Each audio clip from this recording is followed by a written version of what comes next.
You all keep asking me the same question. Bob, what do you actually mean by low heat?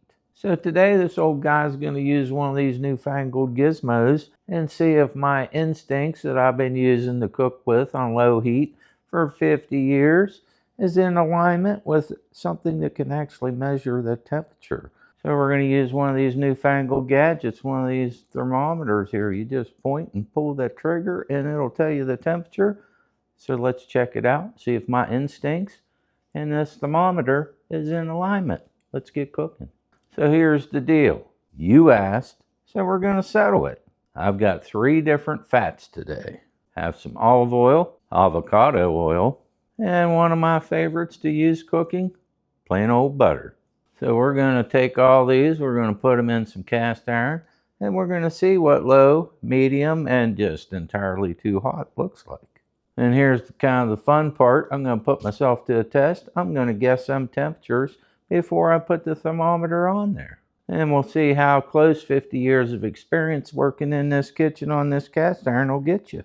And I might be a little bit off, but you know, if you watch my channel, I put mistakes in. So who knows? Will I be correct or not? Stick around. Let's get started. Now, before we even cook a thing, my number 1 rule, and this might be worth writing down even. Low heat ain't a number on your dial or a dot on your dial. It's what's happening in the pan. So your neighbor's low and my low might be 100 degrees apart because every stove's a little bit different. And sometimes it's even a liar. That low isn't low. Medium isn't medium. But that cast iron will not lie. Once she's up to temp, she holds it. That's why my 50 years of experience, I don't trust the dial, I trust the pan. And my number 2 rule is this butter. This one's always going to save your breakfast. And butter is one of the best thermometers and you probably already own it. So you don't really need to buy a thing. This butter right here is going to talk to you. And let me show you what I mean. So we got this pan here. I'm almost all the way to low. So low and medium, I'm towards the low side. Let's just put a pat of butter in here and let's watch what happens. So as that starts to come up to temperature, you can see what's going to happen to that butter. And this cast iron skillet back here in the back corner, I'm going to throw some taters in there. So I'm just going to hit it with some olive oil. You can see it was dry. I store my cast iron in carbon steel dry. I put the oil and the butters on when I get ready to cook. That cast iron in that back corner is heated up. We're going to throw these taters and onions in there. We're starting to get a few bubbles going on, and we'll just move this around slightly and see what it looks like. It's not too hot. If that was too hot, we'd be getting some real big bubbles, and we'd probably get some brown around the edges. So let's just let her go. Wow. I'm going to go ahead and fire up this carbon steel. Now, the thing about carbon steel, you're going to want to be a little bit lower because this is a lot less mass than that cast iron. So I'm going to put that one almost completely on low. Now this back one here, it looks like it's pretty warm. You can see how that oil starts to shimmer some. That's always a good sign. You can always get yourself a little bit of water on your finger and throw it in there. If it's kind of busting into little bubbles, starting to steam, that means she's pretty warm, but she's not to the point that it's rolling around like a BB, which you don't typically need in cast iron. You can be a little bit below that. Works great for stainless steel though. So let's just throw these taters in there. I just diced up 3 small potatoes. It looks like a lot. Get them in here. Now we got them mixed in a little bit with the onion, but that's okay. Hey, what the heck? Why is this one all the way over here? I'll tell you what, I'm one of the messiest cooks ever. And what I've been doing here lately, I've been putting my lid on there. So as you can see, I put the lid on there. I like doing it that way. I've just been starting to do it. That way you can get the inside of them taters nice and done. And you get a little browning on the outside without burning them up and getting them all stuck to the bottom of your skillet. So you can see what's happening to that cast iron skillet. Let me turn it up a little bit and show you what could happen. So we're just going to go up. We went up 2 dots on my stove. Only 2. So we're closer to medium now than we are to low. Let's see what happens to this butter. There's butter in here and see what it looks like now. Look at that one. That's about the same exact setting as the cast iron was on, but you can see it's bubbling a little more. Now, if you watch my videos about my butter bubbles, this is what you don't want, is them large ones. You want it to look like foam. So if you get this too hot and it starts to get brown, you're probably going to stick. But by having those bubbles, you'll be ready to go here as soon as that turns to foam. The other trick I like is if that's hot to where you can't really keep your hand on there, you're probably ready to go. That means you got this whole skillet preheated. So since we got 2 different types of cookware on the stove, I'm going to put 2 pieces of sausage in the cast iron and 2 pieces in the carbon steel. Let's just fry these up, see what we look like.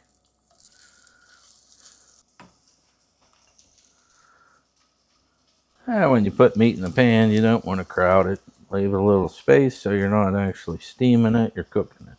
We're not smoking at all. That butter is not smoking. We're not to the smoke point of the butter. And just a point of information, most butter, if I look up the smoke point for butter, it's somewhere between like 300, 350 degrees. So we're obviously below that. So my guess is, looking at this, I'm going to say we're at about 290. Let's see if I'm correct. Well, we're 291, 292. So that's pretty close. Now this one, I missed that one by a few degrees. That one's 262.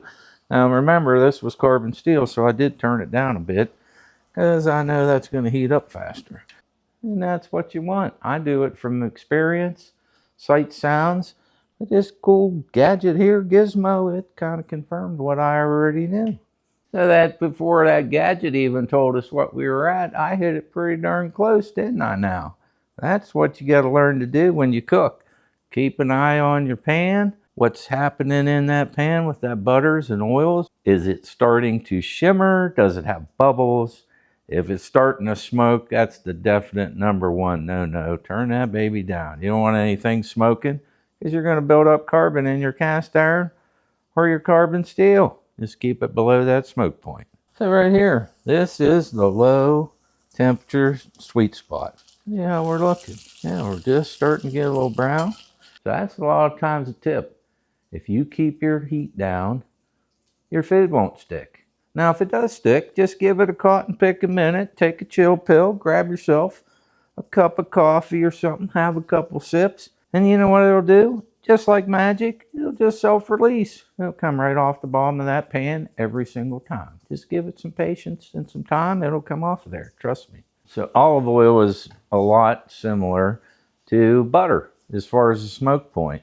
So extra virgin olive oil such as this, usually running somewhere about 310, 320, upwards to maybe 400 degrees. So it's a pretty low temperature oil as well.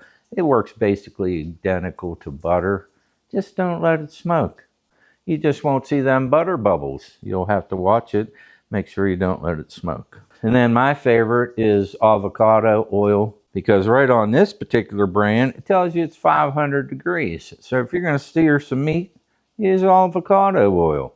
Just keep it below that smoke point. There again, you'll be fine. You don't want it smoking. You'll be building up carbon in your pan, and you'll have a burnt taste in your food. Searing steaks or pork chops or cooking hamburgers and I want them a little bit seared, use avocado oil. Those 3 different fats pretty much cover you in your kitchen. You can use what you like, obviously. That's kind of my 3 favorites. Look at that, nothing sticking. And this is a Lodge factory seasoned skillet. And it works fine just by controlling that heat. So I kind of decided to put this quick video together just because people was asking me in the comments, which I would recommend you get down there and check out, because we kind of got a cast iron enthusiast group going back and forth in my comments, because somebody asked about what temperature is low. So I'm kind of curious, as you was growing up, what kind of fat were you using in your kitchen? Was it lard? Was it bacon grease? Was it butter? Fat of choice in your home as you was growing up? Let me know down there in the comments. Just throw some onions in there. I like mine with onion. Just put them on there. Let's throw a couple pats of butter just for the flavor. A little bit of fresh cracked black pepper. I always like to hit it with just a little bit of Tony's. You don't need a lot. We'll just put that lid back on there and let them saute a little longer. We should be getting close. I think these are done, so let's just get them on the plate here. Let's double check these ones. Oh yeah, those are done too.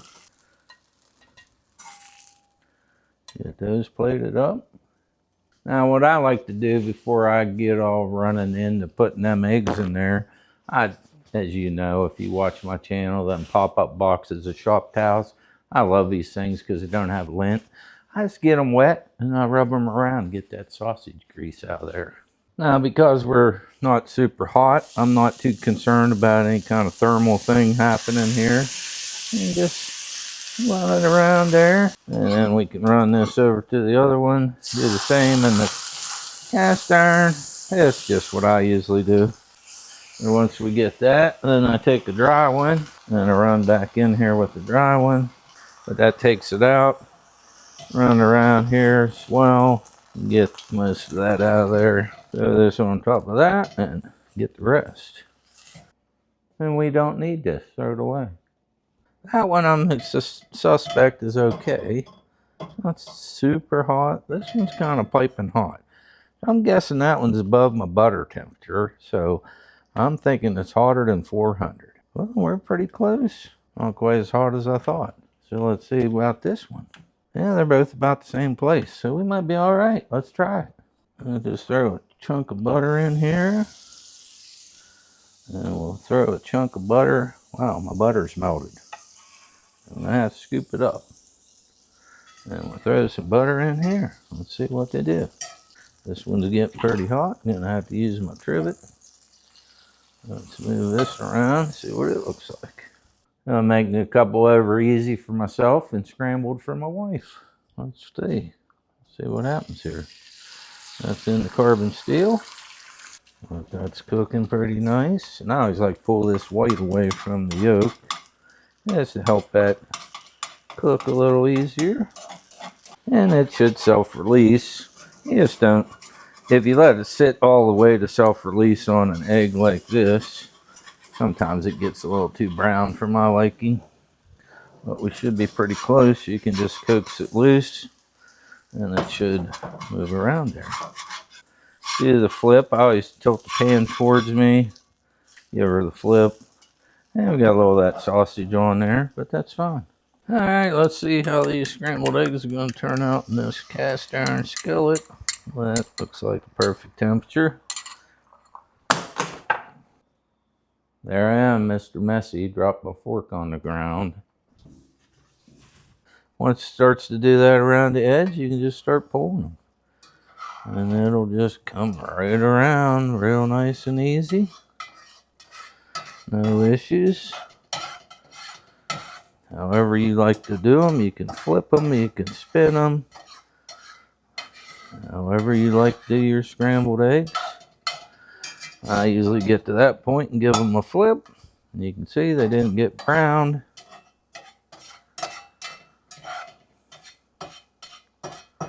And they look pretty good. Grab them, throw them on the plate. Plate them up. Look at that. That right there is looking like a pretty good breakfast, if I say so myself.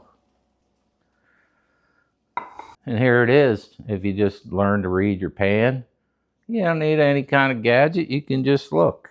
So if you like the way I just cook from instincts, how about hitting that subscribe button so you don't miss any of my upcoming videos? I've been trying to do 2 cooks a week on Tuesday and Friday. Had to take a little hiatus on my Tuesdays, trying to get back on schedule, so you don't want to miss it. Let me know in them comments, did you try this out? How's it work? Just keep them temperatures correct with the type of fat you're doing, and you'll be fine. So go on, grab yourself some butter, watch for the bubbles, because I'm the bubble guy, and give her a go this week. And just keep cooking, y'all.